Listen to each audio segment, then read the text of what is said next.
तर सातारा जिल्हा परिषद अध्यक्षपदाच्या निवडीवर मंत्री शंभूराज देसाईंनी तीव्र नाराजी व्यक्त केली आहे। बहुमताचा आकडा नसल्याने भाजपकडून राष्ट्रवादी आणि शिवसेनेचे सदस्य फोडण्याचा जोरदार प्रयत्न शेवटपर्यंत सुरू होते। राष्ट्रवादी आणि शिवसेनेच्या काही सदस्यांवर गुन्हे दाखल करत त्यांना अटक करण्याचा कथित प्लॅनही आखण्यात आला होता। या सगळ्या घडामोडींमध्ये मंत्री शंभूराज देसाई यांनी महत्त्वाची भूमिका बजावत पोलिसांच्या वॉचवर असलेल्या सदस्यांना थेट आपल्या गाडीतून सुरक्षित सभागृहात पोहोचवलं।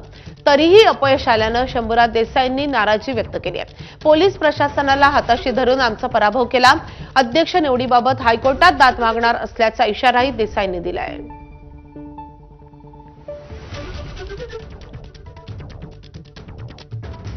पहिला आमच्या उपमुख्यमंत्र्यांकडे मी शिंदे साहेबांकडे मांडेन, आवाताई वहिनी साहेबांच्याकडे मांडतील आणि मग आम्ही तो मुख्यमंत्र्यांकडे मांडू नंबर 1।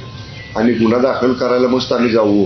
पोलिसांना कुठे गुन्हे दाखल करायची सवय लागली, त्यामुळे खरा गुन्हा दाखल करून पोलीस घेणार नाहीत। त्यामुळे आम्ही न्यायालयात दाद मागू, आम्ही न्यायालयाकडे वस्तुस्थिती मांडून न्यायालयाच्या आदेशानं मग पोलिसांना न्यायालयाचा आदेश डावलू शकत नाही। काय सांगता येत नाही, साताराची एसपी ते सुद्धा करतील। आज त्यांचा अनुभव आम्ही घेतलेला आहे। त्यामुळे सातारची एसपीना केवळ वरनं फोन आला एक की त्यांना आबाळ 2 बोटं ठेकणं वाटतं, असं त्या तुषार जोशींच्या कामाची पद्धत आहे। आम्ही आमचा पराभव आज मानतच नाही।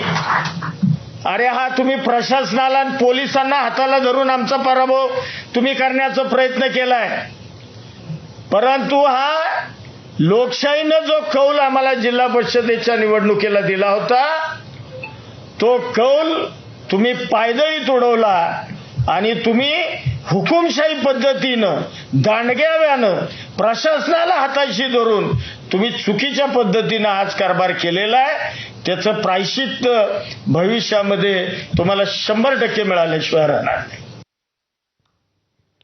आता याच प्रकरणी आणखी एक महत्त्वाची अपडेट येते।